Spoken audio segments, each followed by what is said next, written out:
మన కడప జిల్లా ఒక బంగ్లాదేశ్ లాగాను, పాకిస్తాన్ లాగాను, లేదా ఒక వెస్ట్ బెంగాల్ లాగాను, మరొక కేరళ లాగాను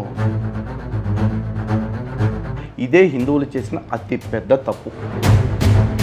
వాళ్ళెవరికో ఉన్న మత స్వేచ్ఛ ఈ దేశంలో మాకు లేదా? హిందూ ముస్లిం భాయి భాయి అంటూ కబుర్లు చెప్పే వాళ్ళందరినీ కూడా సూటిగా ప్రశ్నిస్తున్నా.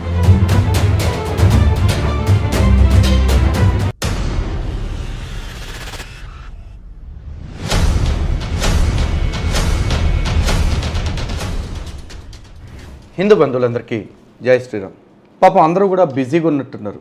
బంగ్లాదేశ్ హిందువులకు జరుగుతున్న అన్యాయం గురించి, పాకిస్తాన్లో హిందువులకు జరుగుతున్న అన్యాయం గురించి, ఆఫ్ఘనిస్తాన్లో హిందువులకు జరుగుతున్న అన్యాయం గురించి, ఆ తర్వాత వెస్ట్ బెంగాల్లో హిందువులకు జరుగుతున్న అన్యాయం గురించి, కేరళలో హిందువులకు జరుగుతున్న అన్యాయం గురించి బాధపడిపోతూ ఉన్నారు. కానీ ఫర్ ఎ చేంజ్ ఇప్పుడు తెలుగు రాష్ట్రాల్లో, మన ఆంధ్రప్రదేశ్లో, మన కడప జిల్లా ఒక బంగ్లాదేశ్ లాగానో, పాకిస్తాన్ లాగానో, లేదా ఒక వెస్ట్ బెంగాల్ లాగానో, మరొక కేరళ లాగానో మారిపోవటానికి ఎక్కువ సమయం లేదా అనేటువంటి పరిస్థితులు వచ్చాయి. మరి ఈ సందర్భంలో మన గురించి బాధపడటానికి హిందువులు ఎవరున్నారు? ఈ విషయం మాట్లాడుతున్నప్పుడు చాలామందికి హర్ట్ అయిపోవచ్చు. రైట్, నువ్వు ఎక్కడో కూర్చొని ఇక్కడ ఆంధ్రప్రదేశ్ గురించి ఎలా మాట్లాడతావు అని చెప్పేసి. ఎలా మాట్లాడతానో ఈ వీడియో చూసిన తర్వాత మీరే మాట్లాడండి.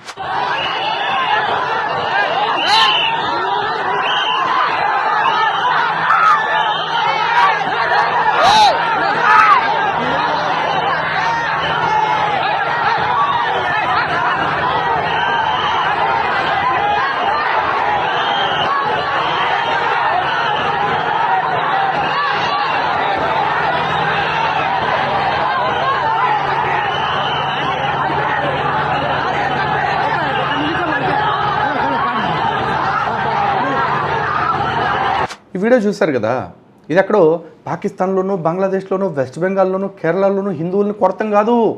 మన ఆంధ్రప్రదేశ్లో, మన కడప జిల్లాలో, మన రాయచోటి పట్టణంలో. ఇంతకీ అక్కడ గొడవ ఏంటి అనుకుంటున్నారా? ఏం లేదండి.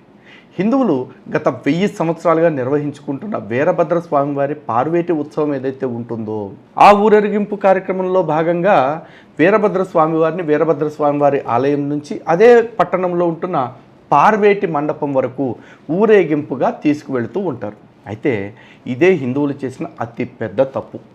ఏంటనుకుంటున్నారా? ఆ వీధిలో సుమారుగా, అంటే ఈ గుడి నుంచి అక్కడికి వెళ్ళే మార్గంలో సుమారుగా ఒక 10 మసీదులు వచ్చేసాయి ఇప్పుడు కొత్తగా. పాపం ఇక్కడ హిందువులకు తెలియదుగా, మసీదులు వచ్చిన చోట కొత్త కొత్త చట్టాలు వస్తాయి. అందులోనూ హిందువులకు వచ్చేపటికి కొత్త కొత్త నిబంధనలు వస్తాయని వాళ్ళకి తెలియక యాజ్ యూజువల్ గత 1000 సంవత్సరాల నుంచి ఏ విధంగా ఊరేగింపు చేసుకుంటున్నారో అలాగే ఊరేగింపు చేసుకుంటూ వెళ్ళారు. అయితే మసీదు దగ్గరికి రాగానే కొంతమంది చిల్లర మొక్కలు, అల్లరి మొక్కలు ఆ మసీదులో నుంచి రాళ్ళు, వాటర్ బాటిల్స్ మన వాళ్ళ మీద విసిరారట. ఎందుకో తెలుసా? ఇక్కడ మా మసీదు ఉంటే మా మసీదు ముందు నుంచి మీ దేవుడు ఊరేగింపు తీసుకెళ్తారా? మా మసీదు ముందు మీరు మేళతాళాలతో వెళ్తారా? మా మసీదు ముందు మీరు జై వీరభద్ర, హరహర మహాదేవ, జై శ్రీరామ్ అంటూ నినాదాలు ఇస్తారా అంటూ గొడవకు వచ్చేసారు. గొడవకు వస్తాం కూడా ఎలా వచ్చారో మీరు చూశారు కదా. పోలీసులను కూడా కొడుతున్నారు. అయితే ఈ విషయం మనం చెప్పామనుకోండి, పోలీసులను కొడతాను నువ్వు చూసావా అంటారు. మరి పోలీసులు వాళ్ళు కొట్టారో లేదో డైరెక్ట్గా జిల్లా ఎస్పీ గారికి చెప్తే మీకు అర్థమవుతుందిగా. ఒకసారి చూడండి. టానా జంక్షన్ దగ్గర ఉన్న మసీదు నుండి కూడా సుమారు దాదాపు ఒక 500 మంది, వారిలో కొద్దిమంది పేర్లు చెప్పదలుచుకోలేదు, వారు కూడా ఆకతాయిల మాదిరి పిల్లల్ని వేసుకుని, కుర్రవాళ్ళను వేసుకుని అక్కడ చేరి హిందువులను కూడా రెచ్చగొట్టే విధంగా బిహేవ్ చేయటం. అదేవిధంగా అక్కడ అదే సమయానికి మా వాళ్ళు విధులు నిర్వర్తిస్తుండగా వారి విధులకి ఆటంకం కలిగించే విధంగా బిహేవ్ చేస్తూ పోలీసులను కూడా కొట్టేదానికి వాళ్ళు రావడం జరిగింది. ఎంతో సమయం మనం పాటిస్తున్నా కూడా దాదాపు 2 గంటల పాటు మా ఉన్నతాధికారులు, ఈవెన్ ఫర్ దట్ మ్యాటర్ నేను కూడా స్వయంగా అక్కడ ఉండి పర్యవేక్షిస్తుండగా కూడా వారిని ఎంత బతిమాలినా అక్కడ నుండి వెళ్లకుండా అక్కడే ఉండి పోలీసుల సమయాన్ని అలుసుగా తీసుకుంటూ పోలీసుల్ని, అదేవిధంగా అక్కడ ఉన్న ఇతర మతస్థులను కూడా రెచ్చగొట్టే విధంగా గుంపు కింద చేరి దాడి చేయడానికి ప్రయత్నించడం జరిగింది.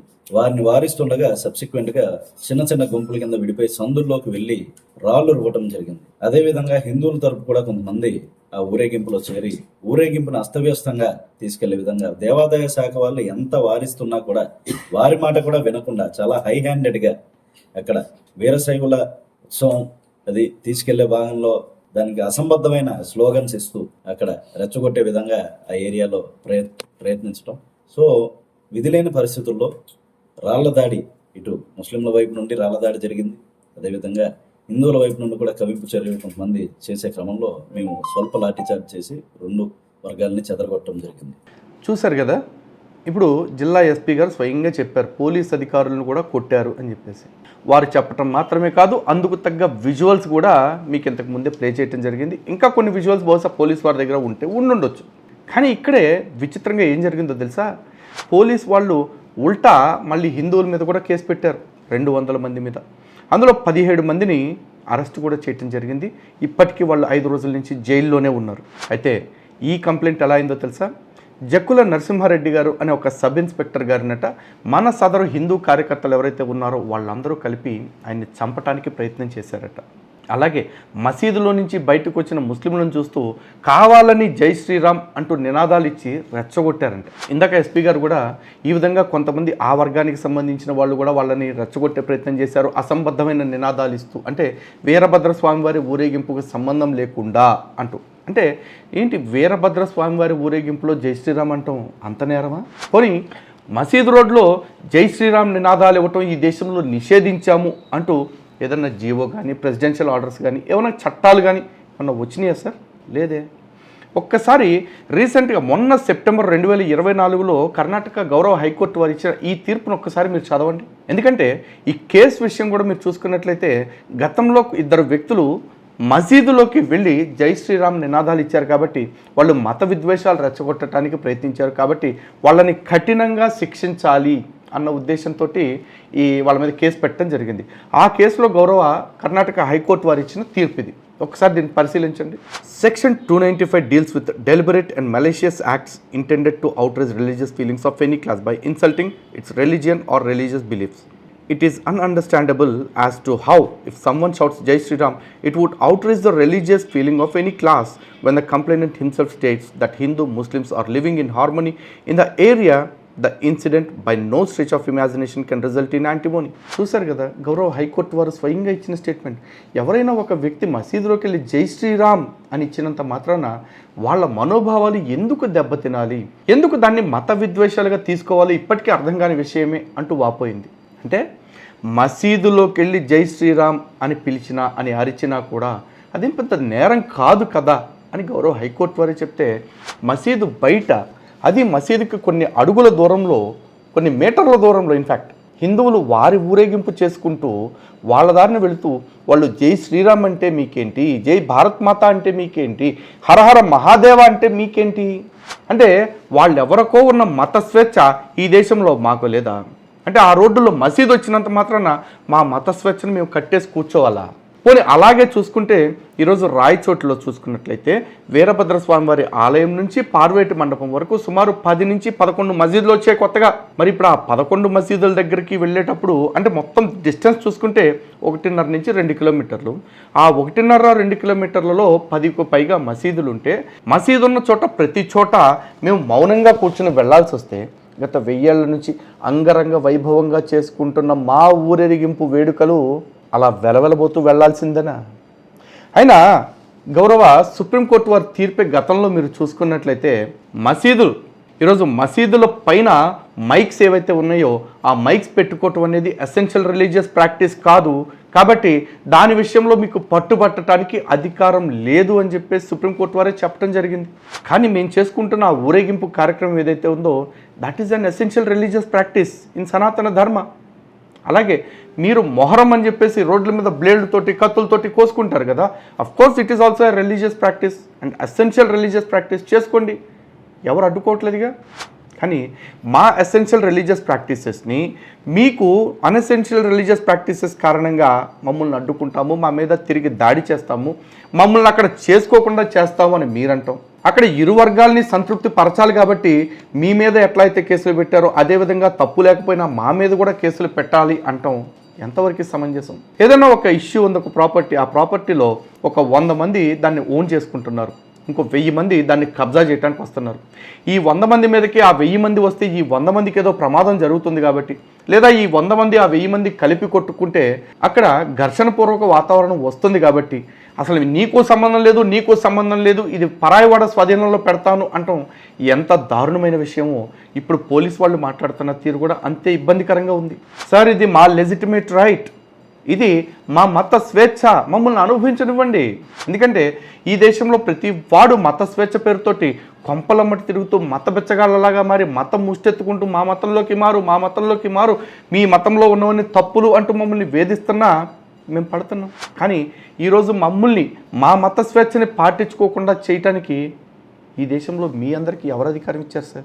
మీరు ఏ వీరభద్రస్వామి వారి ఆలయం చెప్తున్నారో ఆ వీరభద్రస్వామి ఆలయంతో సహా 23,000 ఆలయాలు, దగ్గర 25,000 ఆలయాల నుంచి ప్రభుత్వాలు దేవాదాయ శాఖ పేరుతో డబ్బులు తీసుకుంటున్నాయి. కానీ ఏ మసీదు వచ్చి అయ్యా మీరు మా ముస్లింల కోసం ఇంత సంక్షేమ పథకాలు పెడతా ఉన్నారు కాబట్టి మా మసీదు నుంచి ప్రతి సంవత్సరం ఇంకా ఆదాయం అంతా మీరే తీసుకోండి అని ఎవరివ్వట్లా. కానీ బంగారు బాతుల్లాగా గుడ్లు పెడుతున్న మా ఆలయాల్ని ఇలా పీక పిసికి చంపేయాలని, కుత్తుక్కోసి చంపేయాలని మీ అందరికీ ఎందుకు అనిపిస్తుందో మాకు అర్థం కావట్లా.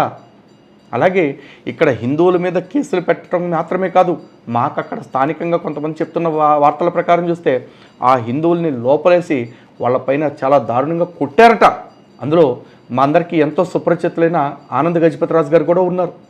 ఆయన సనాతన ధర్మం కోసం ఎప్పటి నుంచో పోరాటం చేస్తూ ఉన్నారు. అలాగే హిందువుల యొక్క దౌర్భాగ్యపు స్థితి ఎలా ఉంది అంటే ఆయన భారతీయ జనతా పార్టీ ముఖ్య నాయకుడు కూడా.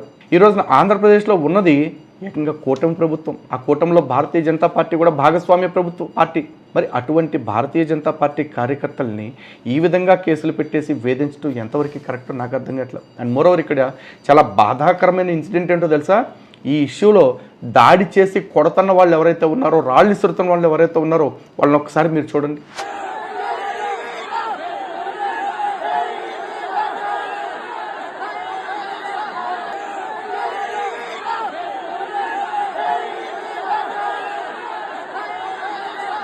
చూస్తున్నారు కదా, వీళ్ళంతా కూడా 10th క్లాస్ లోపు పిల్లలే, లేకపోతే మహా అయితే ఇంటర్మీడియట్ చదువుతుంటారేమో. ఇలాంటి మైనర్ల చేత మతోన్మాదం ప్రదర్శింపజేస్తూ ఈ విధంగా ఊరేగింపుల మీద రాళ్ల దాడులు, నీళ్ల సీసాలతో దాడులు చేపిస్తూ ఉన్నారంటే రేపు వీళ్ళు పెద్ద అయిన తర్వాత ఇంకెట్లా తయారవుతారు? పాఠశాలకు వెళ్లాల్సిన సమయంలో వయసులో ఇలాంటి చోట్లకి బహుశా పిల్లలు ఇలాగే తయారవుతారేమో. మరి ఇలాంటి వాళ్ళ విషయంలో పోలీసులు వాళ్ళకి, తల్లిదండ్రులకి ఎందుకు కౌన్సిలింగ్ ఇవ్వట్లేదు? మీ పిల్లల్ని ఎలా పెంచాల్సిన వాళ్ళు ఎలా పెంచుతున్నారు అంటే వాళ్ళకి ఎందుకు నేర్పట్లేదు? అండ్ మోరోవర్ ఈ సందర్భాన్ని బట్టి హిందువులు తెలుసుకోండి, భారతదేశంలో రేపు హిందువుల భవిష్యత్తు ఎలా ఉండబోతుందో. మీరంతా మీ పిల్లల్ని ఐటీలు, ఐఐటీలు అని పంపిస్తూ ఉన్నారు, వీళ్ళేమో రాళ్ళు కత్తులు ఇచ్చి పంపిస్తూ ఉన్నారు. మీరు ఎంత కష్టపడి ఎన్ని పెద్ద ఉద్యోగాలు చేసి ఎంత సంపాదించుకున్నా రేపు ఈ రాళ్లతోటి, కత్తులతోటి వచ్చే వాళ్ళ ముందు మీ పిల్లలు నిలబడగలుగుతారా, తట్టుకోగలుగుతారా, మనగలుగుతారా అనేది మీరు ఆలోచించుకోండి. అండ్ మోరోవర్ హిందువులకి శుద్ధపోస కబుర్లు చెప్తుంటారు. వేములవాడలో దర్గా తీసేయండి, అలంపురంలో దర్గా తీసేయండి, కడప పెద్ద దర్గాకి వెళ్ళకండి, రొట్టెల పండుగంటూ ముట్టెలు బాడగొట్టుకోకండి రా అని చెప్పేసి మేము చెప్తా ఉంటే అన్ని మతాలు సమానం అండి అంట. అన్ని మతాలు ఎప్పటికీ సమానం కావు. వాడి మసీదు ముందు నుంచి వెళ్తుంటేనే వాడు నిన్ను నినాదాలు చేయొద్దు, నువ్వు అక్కడ శబ్దాలు చేయొద్దు, నువ్వు మా దగ్గరకు వచ్చి తల దించుకుని మా ముందు నుంచి వెళ్ళు అని చెప్తున్నాడంటే రేపు కొంచెం బలం పెరిగిన తర్వాత మన గుడిలో ఉన్న వాడి దర్గా దగ్గరికి వెళ్తే వాడు మన బయటకు వెళ్ళనిస్తాడా? లేదు మన కనీసం లోపలికి రానిచ్చి మన పూజలు మన చేసుకొనిస్తాడా? ఆలోచించండి. హిందూ, ముస్లిం, భాయి అంటూ కబుర్లు చెప్పే వాళ్ళందరినీ కూడా సూటిగా ప్రశ్నిస్తున్నా, ఎంతమంది ముస్లిం సంఘాల వాళ్ళు దీన్ని ఖండిస్తున్నారో తెలుసా? 0. ప్రతి ఒక్కళ్ళు అనేది ఒక్కటే, అక్కడికి వెళ్ళి ముస్లింలను రెచ్చగొడుతుంది హిందువులే అంటున్నారు. కానీ ఈ దేశంలో మొదటి నుంచి హిందువులు ఉన్నారా? ఈ మసీదులు వచ్చాయా? ఆలోచించుకోండి. అండ్ పోలీసులకి చెప్తా ఉన్నాను, సార్ రూల్స్ ఏ విధంగా ఉంటే ఆ విధంగా చేయండి. ఒక వర్గాన్ని మెప్పించటం కోసం మీరు కూడా పనిచేస్తే ఈ దేశంలో రాజ్యాంగానికి, చట్టానికి అర్థం లేకుండా పోతుంది. ఎందుకంటే గతంలో కర్ణాటక హైకోర్టు ఇచ్చిన తీర్పులోనే 10వ పేజీలో ఉన్న ఈ లైన్ ఒక్కసారి వినండి. Finding no ingredients of any of the offences so alleged, permitting further proceedings against these petitioners would become an abuse of the process of law and result in miscarriage of justice. కాబట్టి మసీదులో జై శ్రీరామ్ అన్నందుకే వీళ్ళ మీద చట్టపరమైన చర్యలు తీసుకోవాలి, వీళ్ళకి శిక్షలు వేయాలి అనుకోవటం అంటే ఇది చట్టాన్ని అవమానించటమే, అంతేకాదు అన్యాయాన్ని ప్రోత్సహించడంతో సమానం అని చెప్పేసి గౌరవ హైకోర్టు వారు తెలియచేయడం జరిగింది. ఇప్పటికైనా సరే తక్షణం తేరుకుని ఈ తీర్పుని పరిగణలోకి తీసుకుని గౌరవ హైకోర్టు వారు ఇచ్చింది చట్టబద్ధమైన వ్యవహారమే అని గుర్తించి హిందువుల మీద పెట్టిన కేసుల్ని తక్షణం ఉపసంహరించుకోమని విజ్ఞప్తి చేస్తూ ఉన్నాను.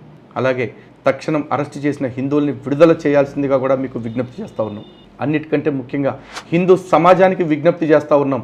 ఇలాగే కొనసాగితే ఇది రాయచోటి మాత్రమే కాదు, ప్రతి చోటు ఇదే జరుగుతుంది.